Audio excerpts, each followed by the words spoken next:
Hello, folks. This is Shippy the Explorer. The tape starts here. You'll be surprised to see me in a t-shirt, as I'm always seem to be a formal guy. This is a Saturday afternoon. Welcome to Shippy the Explorer. And for those of you who are coming onto this station for the first time and would love to subscribe, we'll say, well, welcome and well, good evening, because if you look at the sun, it's almost only maybe a 10-15 degrees to go before sunset. And so, videoing at this time because this morning we had a funeral and we went to Jean's mother's funeral. And I wish we could show some of that funeral, man, because it was really a celebration of life.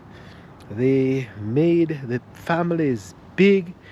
All the aunts are headed and cousins, they're having 10 kids or so. And the four mothers, you probably have about 40 something, 30 something kids, and then cousins, and then the mother herself, she has 10 kids, I think, and 30 something grandkids, and I think I'd have to look at the paper, and maybe 9 great grandkids. So that was a celebration of life for Jean's mother. But we came home and I did some work, and then I got tired and I washed the deck. This time of the year, it's pollen, and more pollen. And if you look, I'll show you the pollen. So I came home and I washed the deck. Look at this. Look, since I washed, look how much all this muck you can see. So I say welcome to Shippy the Explorer again, and for those who are subscribing, this is home. This is home on the deck. And I didn't know if I wanted to do a video this afternoon, but the place is looking so beautiful. I wanted to show you what the place looks like. This is the forest in College Park, Maryland, folks. And as you can see, that white thing is what they call dogwood.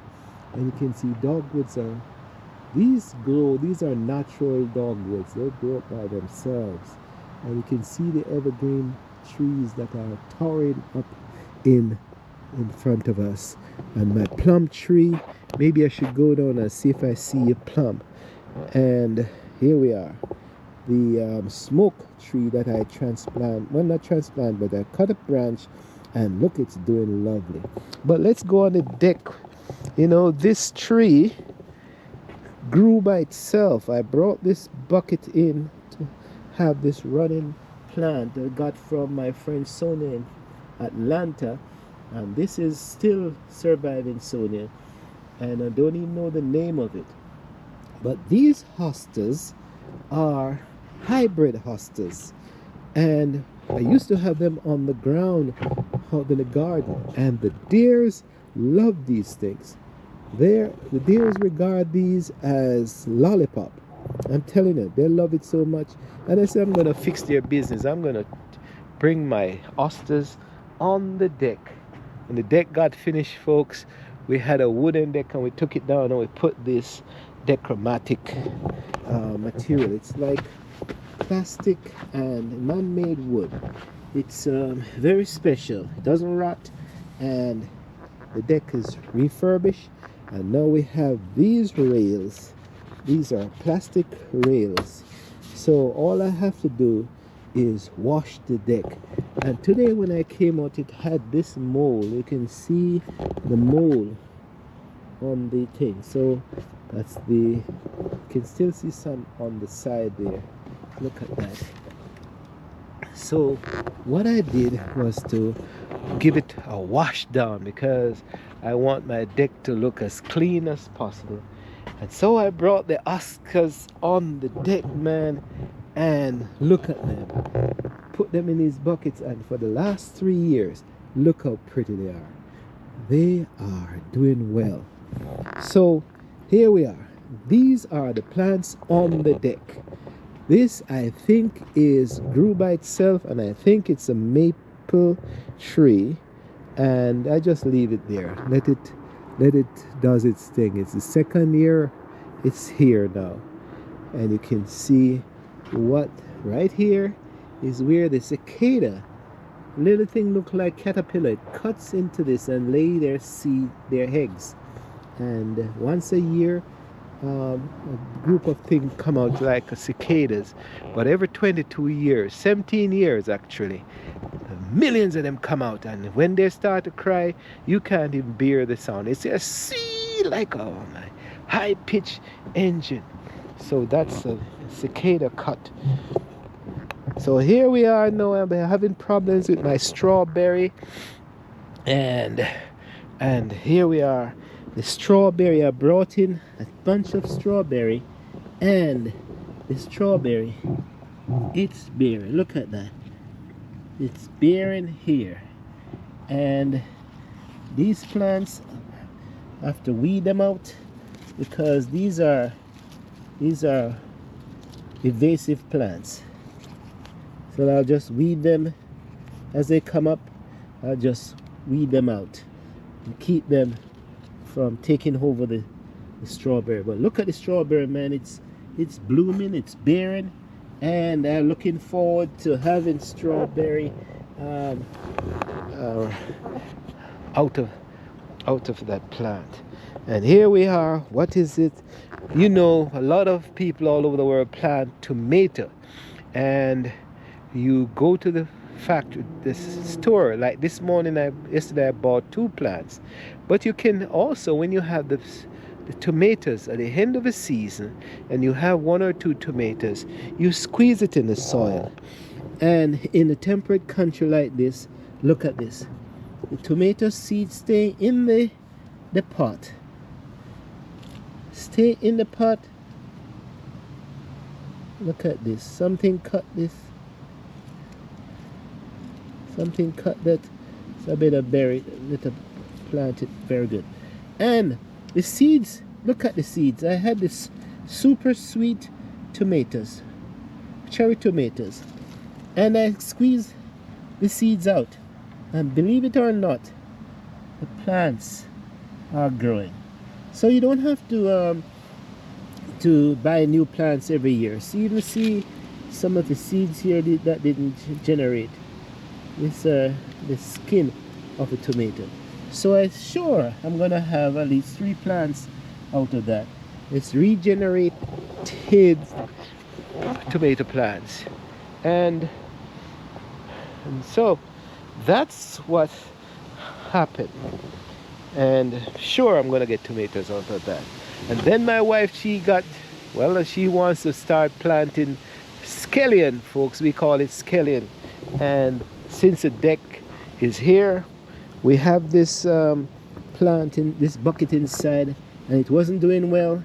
And my wife, we took it out and put it on the deck, and she put some scallion roots here, and look at them. They are, we call them, its term is bossy, looking lush and healthy. I'm telling you, look at their scallion, man. I'm telling you, in 2 or 3 weeks, 2 weeks I think, look at them. They must be getting some fertilizer or some kind of special nutrient from that soil. And while the pepper, I had pepper in that. I had sweet Scotch bonnet pepper, not sweet pepper, but Scotch bonnet, hot Jamaican Scotch bonnet pepper, and the plant died. And the soil seems to be doing well for the scallion. So here we are. So I'm just gonna let these plants grow a little bit more, because I'm not sure. I don't want to plow them up and then I disturb the soil. So I'm gonna leave my knife there, my little small, it's a little kitchen knife or table knife, but I'm gonna use it. I use it as my small cutlass, my farming tool. So here we are. The deck is, I brought the hose up and I washed brought the hose up, and now I turn on the water system for this season, and I brought the water up and turn on the hose like this and adjusted it, and I washed the deck off. And since I washed it early on, look, you can see some pollen still get caught on the deck. So what I'm gonna do now is water the rest of these plants, because I didn't water some of these. Look at the pollen on the seat. Look at that. Table collected. And these are my deck furnitures that I have. So let me water these, because I didn't get these water. These asters have water, but this one didn't get no water. So, but you can see the deck is quite big, folks. You can just imagine me just getting a cup of tea or coffee and just come out on the out here and just enjoying this lovely place. I'm so happy we renovated this deck, because now look at it. Deers can't come up here, I sure. This is 10 feet above from the ground, and they can't come up here. If they can jump 15 feet now, but I don't think they would take a chance and jump this far up. So you can see that the asters are doing so great because they can't reach it. And I'm going to show you down by the ridge and the fence.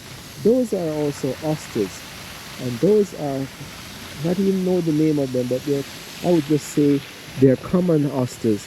And these have been planted there maybe 20 years ago, and every year they come up. The deer just come up through the bush, like through the bush, and they take time and they come up, and they come up like this, and they eat down all of those.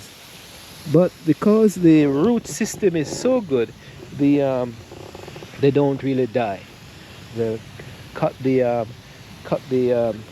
leaves off and use that as their candy, as they said. There we are.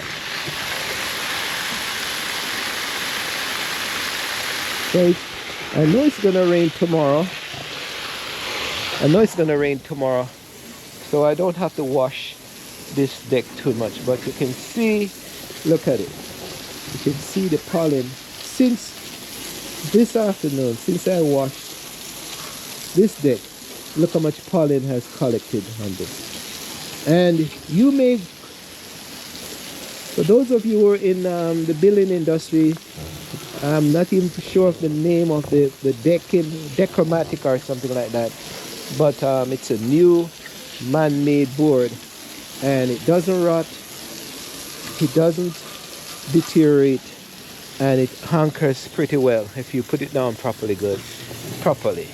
And once a year with this pollen, you just wash it off. So I'm just pleased of this, and just showing you how this is done, and show you how the deck looks, folks. See all the look at the pollen, look how it settles down. So I actually need a bigger, more powerful hose system to really wash this thing down.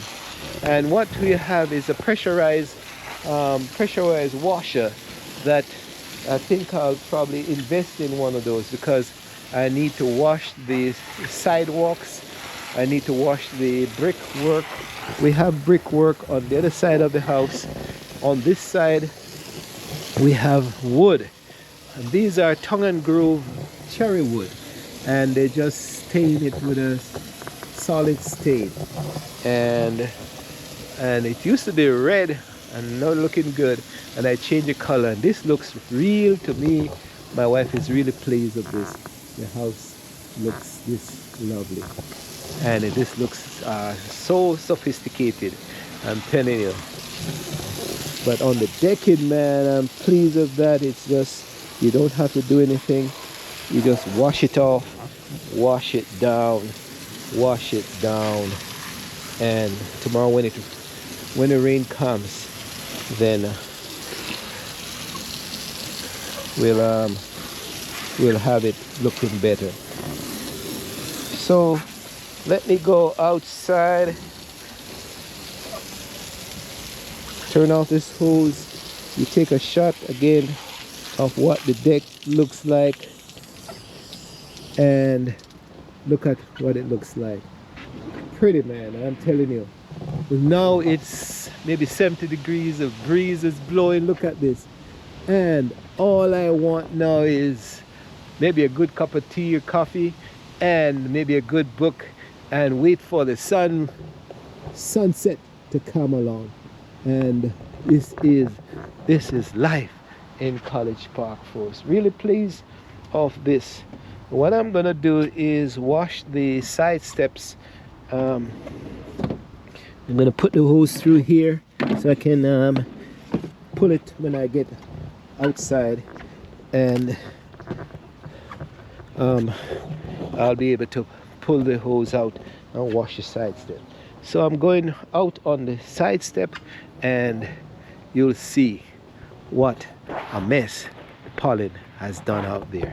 So we'll just cut through the house a little bit to show you. And so cool outside and nice. So here, young lady sleeping.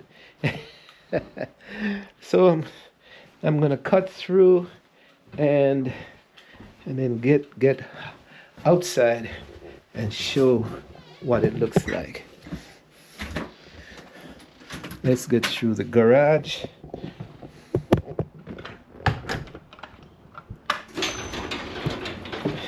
We love these automatic things, man. Next week we'll be cleaning up the place. What they've encouraged us to do in this College Park is that we said no cleaning, no mowing, because we talked about that before, because we are allowing the grass to grow so that the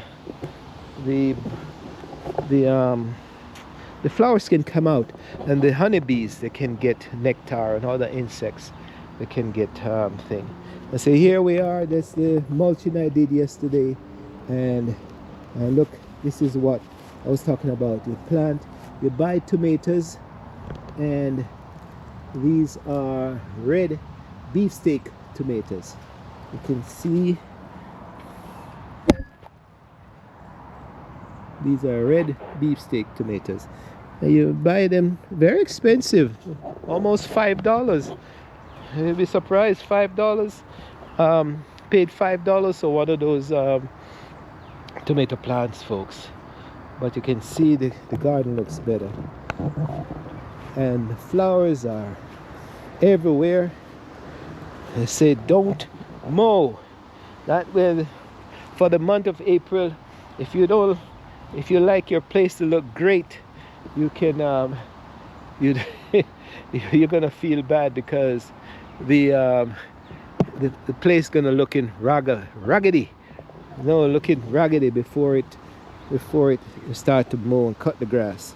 And here we are. This is a rose tree that my daughter gave me more than 5 years ago, and I had to fence it in so that, here we are, bugs are coming up. And look at the azaleas, folks. I'll show you what the garden looks like. It looks raggedy, but the dry leaves are good for the azaleas. Look at them. And tomorrow when it rains, you're gonna see how pretty these things are. Look at that. Look at that. In the bushes, it's blooming. So I'm hoping that what will happen with this garden is down here will be the rough, just a natural garden section, and we'll have the azaleas. See how they're looking pretty. Look at white and pink and red And this old boy is doing well, and I'm telling you, doing well. And I've done some more planting and around here. So here we go. Next week, in the next couple weeks, when we finally get to the cutting of this lawn and manicuring the lawn, I'll take it to the barber shop, then the place will look better, look real nice, clean up and all that. You know, I used to have here the dogwood. So the dogwoods, they come up this time of the year, and so what they do, they produce little berries, and then in the fall the squirrels feed on that. Now here is the evergreen, and the azaleas in the back here, they're hanging on. They're hanging on. When they're in full bloom, they really look pretty. They're very old. They are more than 30 years old. So what I probably should do is buy some new ones and replant them. And here you have the animal in the nest in the tree. And here me go, man. Cryptomania. I'm always showing you the cryptomania. How beautiful it is. I planted this by myself, and now it's turned into a magnificent tree. The branches are being broken off by the deer when he comes with his long horn and breaks it off. But here we are. We have this mist. Show you what the pollen looks like. How the place looks like a mess before it's cleaned down. Look at the mess. So I'm gonna wash this off. Put my tank, my acetylene tank down. You know, if you have a fire, you have to have these acetylene tanks around because these are safety. So I keep this one outside just in case you have a fire inside. I can grab this outside and move, extinguish the fire as I go. So here we go. It's pollen, and it's a mess. So what I'm gonna do is sweep off here first. Maybe I should put the camera down. You can see what it looks like.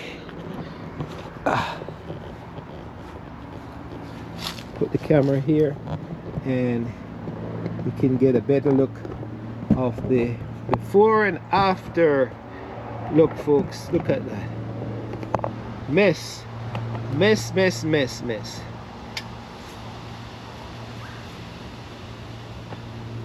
So this is pollen in America, folks. Causes make you cough and cause breathing problems. And if you're allergic to it,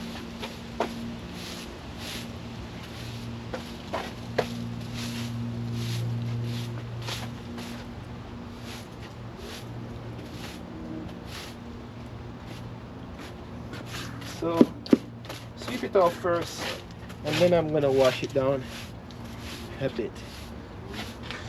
So right away it looks better already. So here we are. Look at that building.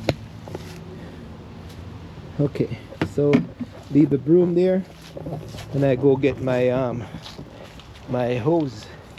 The water is still running because I didn't turn it off, but I'll pull the hose because I can pull it from down the bottom here now, and so I can wash the deck, the patio. There's a step where it's a porta is like a patio, like a veranda without any covering, you know.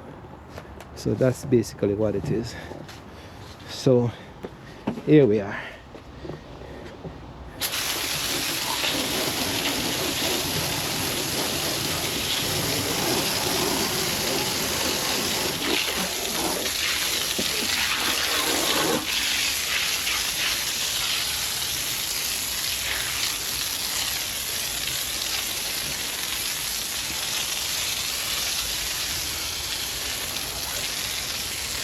So let that soak in a little bit, and then I'll use the brush, the broom on the let's kind of scour it down to make it look better. So while that's soaking, let me go down to the plum tree and see if we can see any plum. So we're going down to the forest, folks. It's a lovely evening and I'm in my t-shirt, so it's very comfortable. And here we are, a smoke tree. So here we are, the smoke bloom, and when it blooms out during the summer, it looks like smoke in the forest. That's what it looks like. So here we are. I've been struggling with this plum tree for more than 10 years, more than that. 10 years, more than that. And every year it blooms, it falls off. Every year. Well, for the last 3 years, I think it has held on maybe 3 plums. And here we are again this year. It bloomed so beautifully, and then I can't even see not even one seed, one plum, not even one plum on the tree. I'm looking for the elusive plum. They're all fell off. The flowers all gone. A couple of years ago it had maybe about 4, and it held on, and I got tasted to a sour like hell. Sour! I thought it was a sweet tree, but some people say they're sweet sometimes, but I didn't get any sweetness out of that one plum that I tasted. It wasn't right though, so maybe that was the reason. But I couldn't afford to have it right, because what was happening is that as soon as it comes up, the squirrel eats it. You should see this tree last week, man, full of bloom. Flowers were everywhere.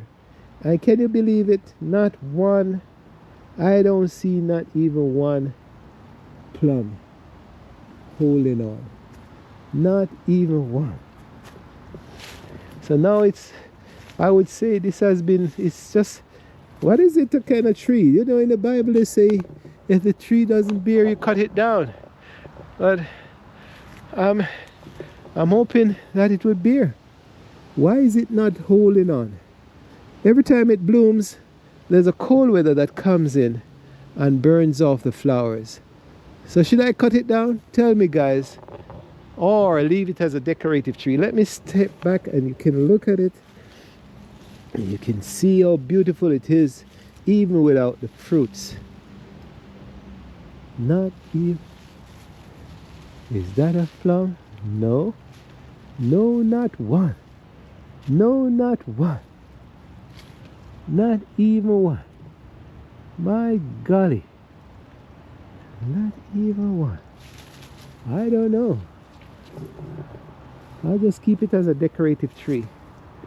Keep it as a decorative tree. That's my biggest thing. Look at this azalea growing in the bush here, man. Red, bright red. Look at that. Look at that. I'm telling you. And the white, I've lost a number of them. Lost. But before we go down into the bushes, let me show you my wood fireplace. Throughout my wood fire. Shipping Explorer, you think you're the only one. Anyone who cooks with wood, you think you're the only one who have your wood fire. Here we go.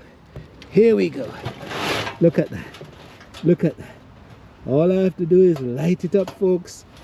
Light it up and start cooking. Start cooking. I have my grills up the top, and then this mesh allows the fire not to jump out, because America is a serious place, folks. As soon as you light a fire in this country, I don't know, oh, here we go. I find a plum. One plum. Look at that. One plum. One plum is holding on. I'm telling you, one plum is holding on. Look at that. Woo! One, and maybe that, well, maybe next week you'll see if it disappears. But find one. So it's not, so what that tells me is that the tree is not a male. It's not a male tree. It's a female, because it holds on the plum once in a while. And as I said, a couple of years ago it did better. It had about 6 on it, and so I only see one there. So it's showing me it's not a male.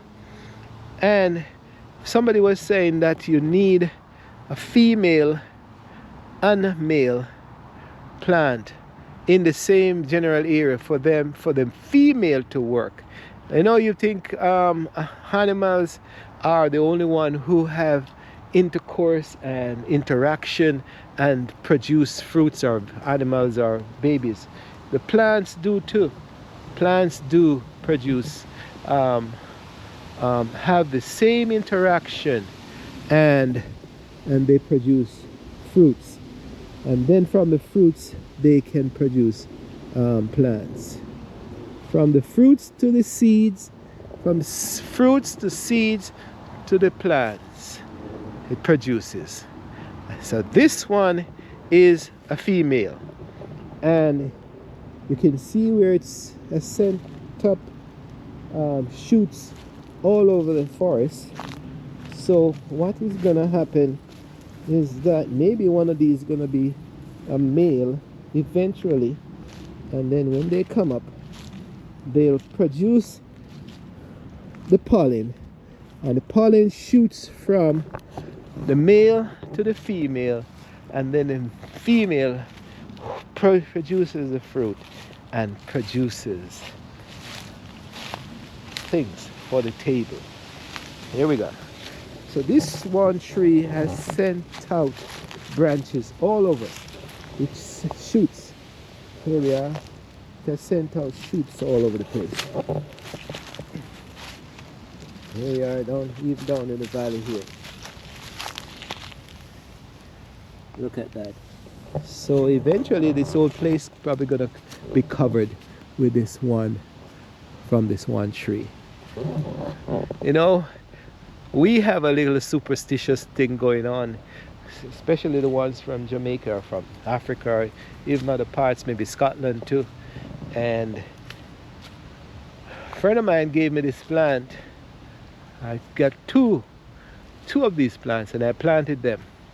And this one took off. This one saved. I'm gonna go around the front and see if I see the other one. And been waiting for it to bear all these years, and it's not doing as good. Some people say give it fertilizer, some say give it this and that. I'm not sure about it. But you're saying, what I'm saying is that we have a suspicious mind, is that if somebody gives us a plant and it's not thriving, not producing, we start to look at the relationship with that friend, oh, sneezing, as not good. The tree is not doing good. Your mother gave you a tree and it's not good, or you gave your mother a plant. Oh, sorry. Pollen. Oh man, pollen is driving me crazy already. And the tree's not doing well. You think that the love your mother has for your love, the friend, the relationship you have with your friend is not that good. So, but it's we said if it holds on and it barely and it strives slowly, then the love, the connection, the deep love is there, but not strong love. The love, the connection is there, but there's a little rift in the relationship. And so I remember giving my mother a plant, and something like an oak tree, just like this one here. I'm gonna pluck this one up because I don't want it growing here. And it took years before it grew. And I could feel a little rift between myself and the family. And so that was my deduction, you know, from saying the love is not there. So the plants are not doing well. So let me scour this off a little bit, wash it off a little bit, and before I go into the front and show you around the rest of the house. Here we go. I'm gonna scour this so that it's soaking a little bit.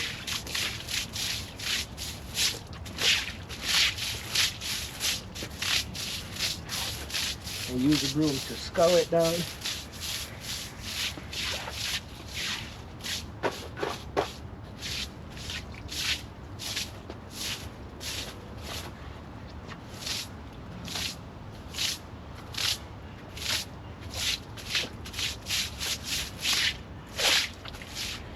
Then we bring back the hose and wash again. You see the muck.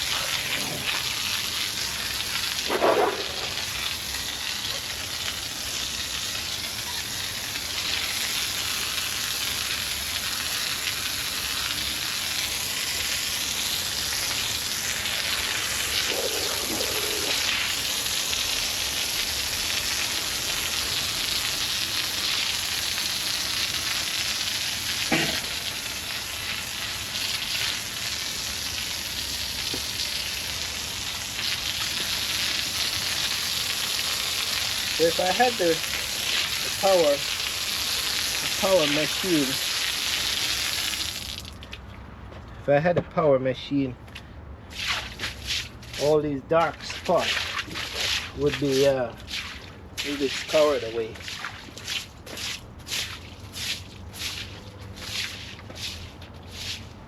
And water settles on this veranda because the house is settled and cause the veranda to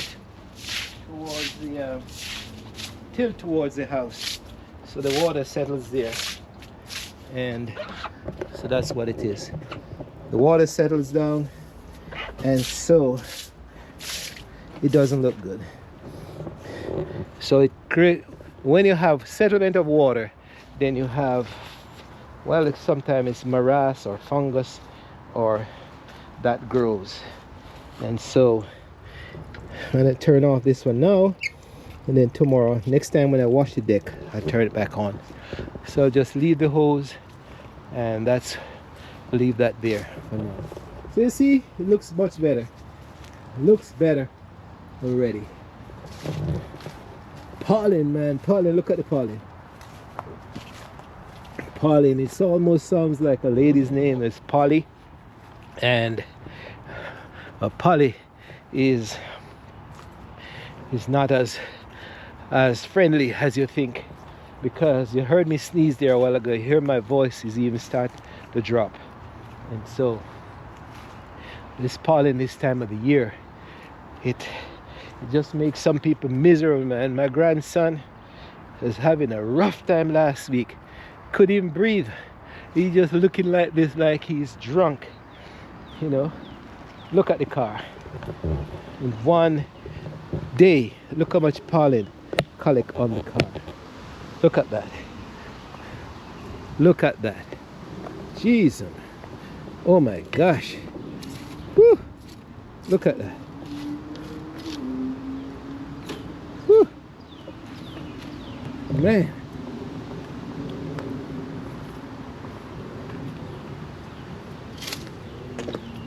Look at, man, look at that. And the seeds and the dust from this thing gets into your nostril and it drives you crazy. So let's go look for the other plant, the cherry tree, the plum tree that was planted the same time with the others. Let's see if we can find it. Because up to last year I saw it, but I don't know if it's still living. And if I find it, I'm going to tell you a story about life and things in this world. Let's see if we find it. We're going to see if we find it.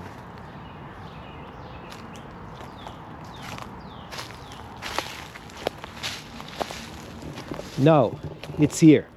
My golly. 10 years. Oh, being planted. Look at this. Look at this. 10 years. And it hasn't moved more than that in 10 years. Look at that. 6 inches off the ground. And the other one has climbed up and doing well. Now, that's the analogy. Here is the analogy. You have two brothers or two sisters, or two friends in the same classroom, same teacher, same exposed to the same class, same lessons, and well, say for instance it's a twin, and they are born a twin. They are exposed to the same nourishment from the mother, the same household care, the same milk, same conversation, and you will find that one of those child or children strive just like that plum tree in the back, and the other sits here, don't move, don't succeed. So what is that? Is that nature or is environment? What is that prevents one plant from doing better? What prevents one plant from striving when the other one is doing? When you plant it in the same ground, well, relatively they're not the same soil. This soil could be less nutritious or less productive, and of course it has a lot of trees around, but that's the analogy. What is causing it to not strive like that a plum tree in the back? It's amazing. And the same thing happened to human beings. Same thing happened to us. We have a brother, if I may have a brother and a sister, and they take off and turn millionaire in that sense, and then the other brother is there struggling. What is the reason why some of us succeed and some don't succeed? And you see it happens in the plant kingdom, it happens in the animal kingdom, it happens everywhere you grow there where there's growth, and there is little growth and no growth and some magnificent growth. And that's what happened. What is causing that? So you have to analyze the environment, you have to analyze the soil, you have to analyze the amount of rainfall that plant gets. And in the animal kingdom, you have to analyze what's the conversation you give that child, what kind of nourishment you give that child in the household versus the other one. You know, I was in the Masai Mara the other day, and I saw the hyena. 2 babies she has, and one of the baby was twice as big as the other one.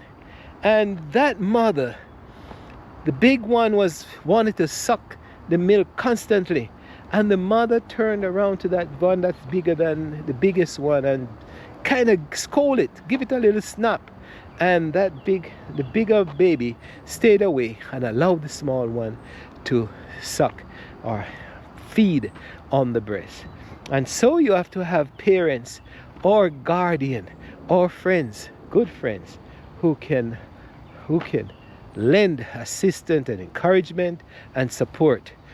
And if you're getting all the nutrients and support in the world and you're still not succeeding, then you just have to, you don't give up, you just leave it there and try something else. Maybe I should transplant that plant to somewhere else and see if what it does. So this is, I'm telling you, for those of you just coming onto the station, this is Shippy the Explorer, and we're just doing garden talk, garden walk, a little bit of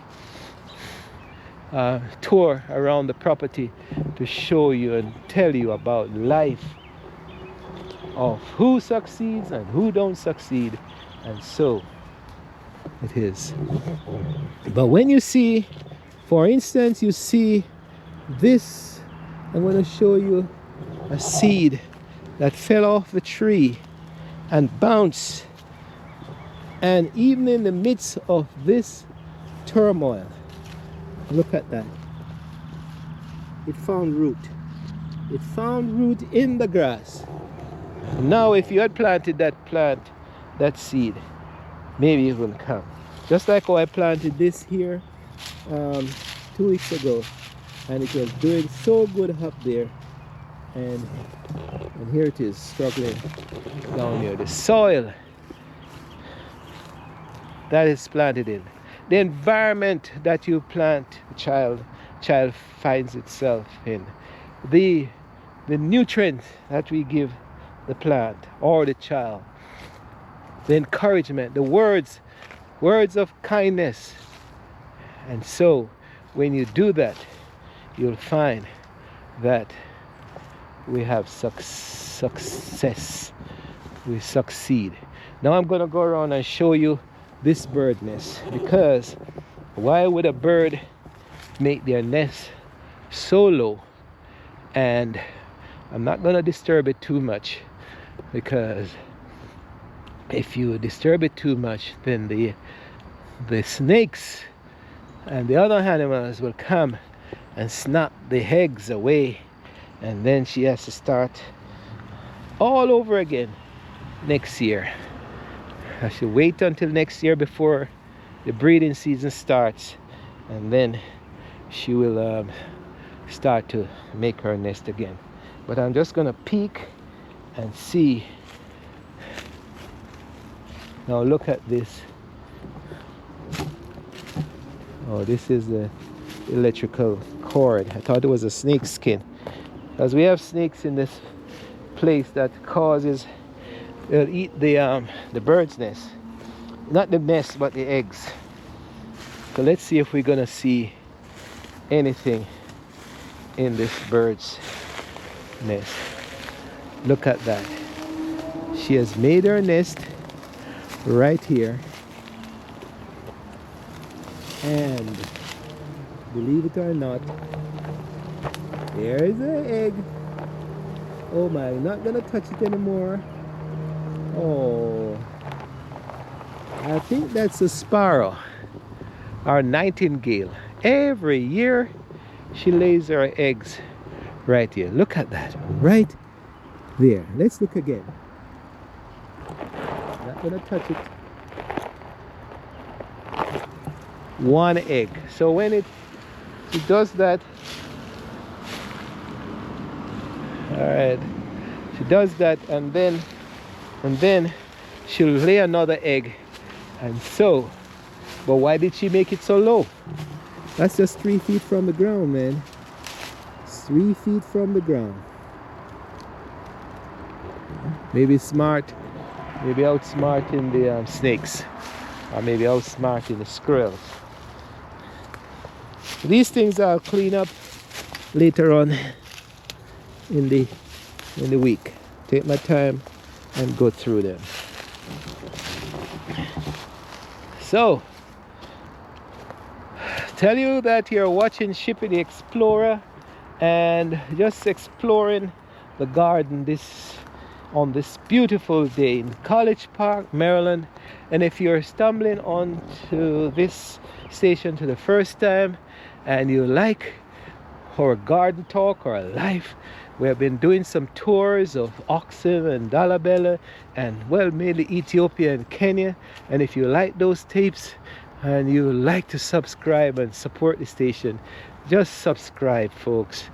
Just subscribe. I'm trying to build this station up so we can at least have some where we can reach, where we can maybe finance our own selves, so I don't have to rely too much on the the resources of the family, I can maybe have this station going.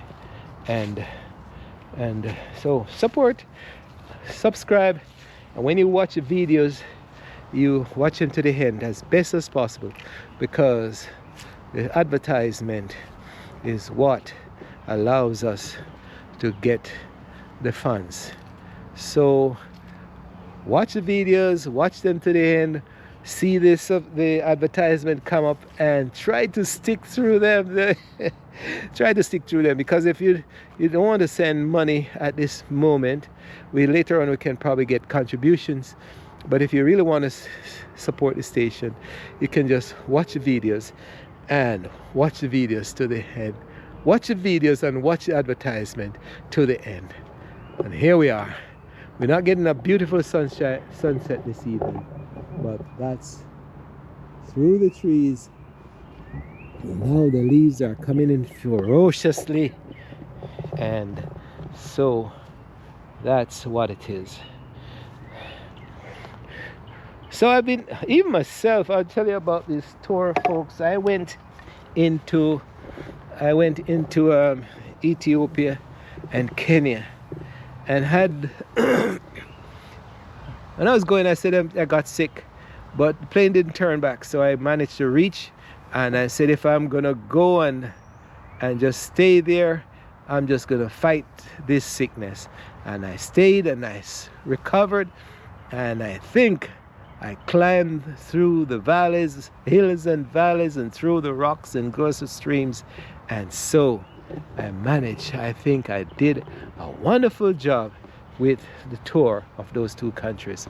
And so the series of interactive videos are on the station. You can go and look at them from the Masai Mara. Later on this week, we're going to talk about the Makati, the rock up in near not Miguri, but Kisumu, and on the banks, near the banks of Lake Victoria, all the way up there. Shippy the Explorer went, man. And I really think I did a wonderful job, because even when I look at the videos myself, I am pleased to see where I went, how I managed to survive in those places. Mysterious, majestic, beautiful, and spiritual. The people were just as good, and the food was, well, I weigh the food because I'm a man who love my sugar, not really salt, but I love my sugar. And so I had a little difficult time eating food without sugar. So, but I manage, and I live like, say, go to Rome and live as what the Romans do. I did it and survived. And I'm the better man for it, because I realized that I can restrain and restrict myself to a certain extent to achieve your goal. And that's the thing about life. You can restrict, restrain, and adjust. And if you're not doing well as the plant over there, you can pluck it up and move it, but I'm probably not going to move it. And that's the thing. You move yourself from an environment or situation that's not productive. And Shippy the Explorer is telling you that, because that's what life is all about. You don't stay in the rut and in the crevice of stagnation. Move, adjust,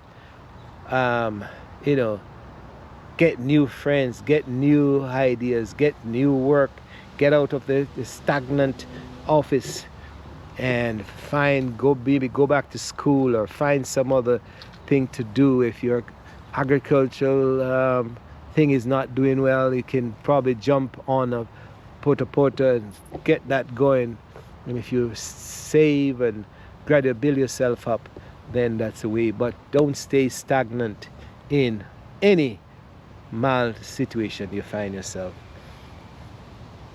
So from the garden of College Park and the cool, I love this temperature, I don't even feel the wind on my body. I feel so comfortable. This is the weather. This is like Neboanse, Kenya. Actually feels warmer than Neboanse. This is like the hills of St. Andrew in Jamaica. This is like the hills and the valleys and the rolling hills of Scotland and Manchester. Feels comfortable. This is the weather on the shores of northern Jamaica, where the wind comes and hits your skin and you don't feel it. It's just a slight irritation. Perfect weather. So from the perfect weather and the perfect wind and the lack of sunshine and the setting sun, see through the skin, and from the dogwood forest and the plum tree who is trying to bear, we say, this is Shippy the Explorer. We are saying good night, good night. Well, I've just demonstrated part of my life, and if you like some of these conversations, folks, it's life. Shippy the Explorer, that's what we're doing. We are encouraging people to make life better as much as possible. So from the garden of College Park, Maryland, USA, this is Shippy the Explorer saying like, share, and subscribe. And tomorrow, we hope for a better day, where when it even rains, we know that the rain will come and wash this falling away from our nostrils, so we don't sneeze and hiff and butt and cough. But whatever comes, we'll use it to our best of our ability. So look out for the snake. No, it would be out here now. Good night. Take care of yourself. This is Shippy the Explorer saying, hopefully you enjoy this bit of information, and see you. Take care of yourself and others. Subscribe if you may. See you on the next video when we talk again. Bye.